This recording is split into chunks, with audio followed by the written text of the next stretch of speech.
मूर्ति पूजा कहाँ से शुरू की? हमारे ऋषि महर्षि इनकी पूजा करते आए तो हम भी करने लग गए। यानी इनको मूर्ति रखना पाप नहीं है। जैसे आपके दादा परदादा की कोई मूर्ति है, पिताजी की फादर की मूर्ति है, माँ की मूर्ति है, तो उस मूर्ति को रखने में क्या पाप है भाई? कोई दोष नहीं। और उसको नमस्कार भी कर दिया सत्कार से तो वो भी पाप नहीं। मतलब कहने का भाव ये है कि हम किसी मूर्ति को रखते हैं, अपने माता पिता को की मूर्ति है तो वो बुरी नहीं है, लेकिन उसको भगवान मान के पूजना ये गलत है। तो हम मूर्ति की पूजा, जैसे हिंदू धर्म से दास खूब परिचित है, ये बेसिक मूर्ति का फूल भी चढ़ावे हैं, उसने नवावा दवावा भी हैं और उसका आगे धूप दाप भी दे हैं, पर पूजा तो उससे भिन्न ही करते हैं। कोई किसी मंत्र का जाप करता है, कोई गीता का पाठ करता है, कोई पुराण का पाठ करता है। और फिर भी इनसे कोई पूछता है, जैसे दास विष्णु जी का पुजारी था, हनुमान जी का, बाबा श्याम जी का, यानी जैसे सारे ही देवताओं के हम तो पुजारी थे जब तक ज्ञान नहीं था। तो फिर भी हमसे कोई पूछता था कि समाधि ध्यान लगाया करो। ध्यान लगाते क्या देखा कि भगवान तो दिखता ही नहीं, वो तो निराकार है। हम फिर भी अन्य परमात्मा को परमात्मा मानते थे, विष्णु जी को अपना इष्ट मानते हुए, साकार मूर्ति रखते हुए भी हम भगवान को कोई अन्य ही माना करते थे। ये हमारा डामाडोल ज्ञान था। अब परमात्मा, जैसे मुसलमान भाई कहते हैं कि हिंदू सब मानते सब खुदा हैं, तो ये उनकी अल्पज्ञता है, अध्यात्म ज्ञानहीनता है। जैसे वो भी मानते फरिश्ते हैं, उनको देवता कहते, फरिश्ते को हम भी मानते हैं फरिश्ते हैं और देवता हैं। और वो भी मानते हैं मुसलमान भाई के पूर्ण परमात्मा तो एक ही है, हम भी मानते हैं एक ही है। कहने का भाव ये है कि हम परिभाषा प्रभु की से अपरिचित हैं। तो 10 मिनट के अंदर आपको परिभाषा प्रभु की बताते हैं। जैसे एक तहसीलदार है, तहसीलदार को भी हम साहब कहते हैं। वो तहसील का मालिक है, स्वामी है। और फिर एसडीएम साहब है, वो से ऊपर हैं। फिर डिप्टी कमिश्नर साहब हैं, वो भी साहब कहलाता है, वो अपने डिस्ट्रिक्ट का मालिक है। फिर कमिश्नर साहब है। फिर मंत्री को भी हम साहब कहते हैं, मुख्यमंत्री को भी हम साहब कहते हैं, प्रधानमंत्री को भी हम साहब कहते हैं, और राष्ट्रपति जी को भी हम साहब ही कहते हैं। यानी ये सभी साहब हैं और सभी खुदा हैं। खुदा का मीन अपने सतर के स्वामी। तहसीलदार अपने सतर का साहब है, एसडीएम अपने सतर का साहब है, और डीसी अपने सतर का, मंत्री अपने सतर का, वो साहब है ही है। और मुख्यमंत्री अपने सतर का साहब है, प्रधानमंत्री अपने सतर का साहब है, और राष्ट्रपति ओवरऑल कंट्रोलर वो सब का साहब है। तो सभी साहब भी हैं और सभी उस खुदा के भी उस खुदा के हैं। यानी सभी साहब होते हुए जितने मंत्री मुख्यमंत्री हैं, और ये सब उसके हैं, किसके? राष्ट्रपति के। उस सभी राष्ट्रपति के हैं, ये उस एक खुदा के हैं हम सभी। लेकिन ये सभी अपने सतर पर भी देवता भी हैं। उनका ये सोच अध्यात्म ज्ञानहीनता के कारण है कि हिंदू मानते हैं कि सब खुदा हैं। वो तो पृथ्वी को भी खुदा कहें, सूरज ने भी भगवान माने, पानी को भी, जल को भी भगवान मानते हैं, और पृथ्वी सबको।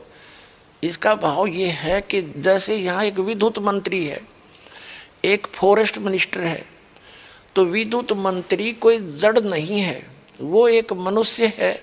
उसके अंतर्गत ये सारी इलेक्ट्रिक विभाग जो इलेक्ट्रिकल, ये सारे विभाग आते हैं। ऐसे ही जैसे कोई फॉरेस्ट मिनिस्टर है, वो कोई वृक्ष नहीं है, कोई जंगल समूह नहीं है, वो जंगल समूह का कंट्रोलर है। ऐसे ही जो सूर्य देवता है, उसका नाम सूर्य देव है। वो नर आकार है, एक चलती फिरती शक्ति है, और उसके अंदर जितने भी प्रकाश स्रोत हैं विश्व के, वो सारे उसके कंट्रोल में। वो विद्युत मंत्री समझ लो। ऐसे ही जल को भी कहते देवता मान नहीं है। जल एक वरुण है, वरुण देवता है, वो उसको भी जल बोलते हैं। वरुण देवता है, वो जल के सभी स्रोतों का कंट्रोलर है। ऐसे ही एक पृथ्वी देवी है, वो सभी इन पृथ्वी ग्रहों का सबकी संचालक है। तो ऐसे ही हम सभी देवता अलग अलग हैं। अब ये हिंदू क्या मानते हैं कि सभी खुदा भी हैं, और ये सब जितने जिस स्तर के खुदा हैं, स्वामी हैं, मालिक हैं, ये सब एक ही खुदा के हैं। इन सब का ओवरऑल कंट्रोलर केवल एक ही है, वो अल्लाहू अकबर है, वो कबीर है। This is the definition of God. ये उस परमात्मा की परिभाषा है। इसको ना समझकर हम भ्रमित हैं। हम अब दास जो प्रयत्न कर रहा है कि उस अल्लाहू अकबर की जानकारी दास के पास है, जिसकी न तो हजरत मोहम्मद जी को प्राप्त हुई, क्योंकि हजरत मोहम्मद जी को जिसने ज्ञान दिया, कुरान शरीफ का ज्ञान दाता, सूरत फुरकानी 25 आयत 52 से लेकर 59 में स्पष्ट करता है, कोई कबीर अल्लाह है, अल्लाह कबीर है, उसको बड़ा कहते हैं मुसलमान भाई। तो बड़ा भगवान है, उसकी जानकारी कुरान शरीफ का ज्ञान दाता भी नहीं जानता। वो कहता उसके लिए ये वही है, वो अल्लाह अकबर जिसने 6 दिन में सृष्टि रची, 7वां दिन तख्त पर जा बैठा। और उसकी खबर किसी बाखबर से पूछो, इससे सवसिद्ध है कि कुरान शरीफ का ज्ञानदाता भी उस अल्लाह अकबर के से अपरिचित है, उसकी ना भक्ति से परिचित है, ना उसके ज्ञान से परिचित है। वो कौन है, कहाँ है, उससे भी परिचित नहीं है। उसके से ये दास परिचित है, वो बाखबर ये पर दास है। इसके पास आओ और अपना कल्याण कराओ।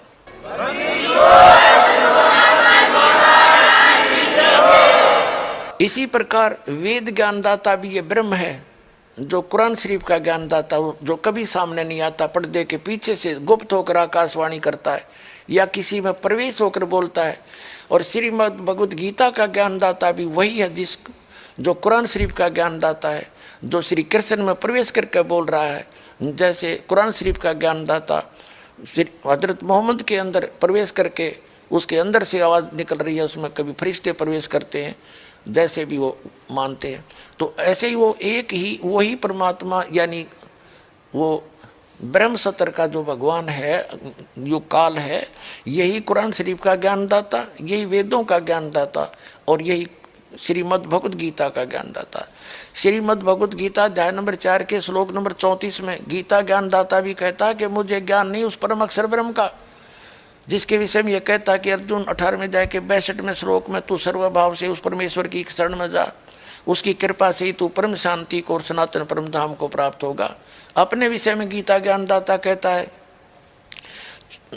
4थे अध्याय के 5 और 9 श्लोक में, दूसरे अध्याय के 12वें श्लोक में और 10वें अध्याय के दूसरे श्लोक में कि अर्जुन तेरे और मेरे बहुत जन्म हो चुके, तू नहीं जानता मैं जानता हूँ। इसलिए वो क्या कहता है 15वें अध्याय के 4थे श्लोक में कि तत्वदर्शी संत के मिलने के उपरांत परमेश्वर के उस परम पद की खोज करनी चाहिए, जहाँ जाने के बाद साधक फिर लौटकर कभी संसार में नहीं आते। 18वें अध्याय के 62वें श्लोक में गीता ज्ञानदाता कहता है कि अर्जुन तू सर्वभाव से उस परमेश्वर की शरण में जा, उसकी कृपा से ही तू परम शांति को और सनातन परम धाम को प्राप्त होगा। इससे सवसिद्ध हो गया कि गीता ज्ञानदाता, कुरान शरीफ का ज्ञानदाता, वेदों का ज्ञानदाता उस पूर्ण परमात्मा के ज्ञान से अपरिचित है। यजुर्वेद अध्याय नंबर 40 के मंत्र नंबर 10 में वेद ज्ञानदाता भी कहता है कि कोई तो परमात्मा को असंभवात, यानी वो कभी जन्म नहीं लेता, निराकार मानते हैं, और कोई संभवात कहते हैं कि वो जन्म लेकर आता है, भगवान जैसे राम और कृष्ण के रूप में। लेकिन वो परमात्मा कैसा है, वो जन्म लेता है या नहीं लेता है, वो क्या क्रियाएं करता है, क्या लीला करता है, उसकी जानकारी धीराणाम तत्वदर्शी संत बताते हैं, उनसे सुनो। यानी वेद ज्ञानदाता भी अपने से अन्य भगवान की महिमा बता रहा है। 40वें अध्याय के 15 और 17 श्लोक में 2 प्रभु से 2 जाते हैं। वेद ज्ञानदाता कहता है मेरा एक ओम नाम है, उसका जाप करोगे तो ओम नाम के सत्र का अमृतो आपको प्राप्त होगा, आपकी उतनी परम गति हो जाएगी।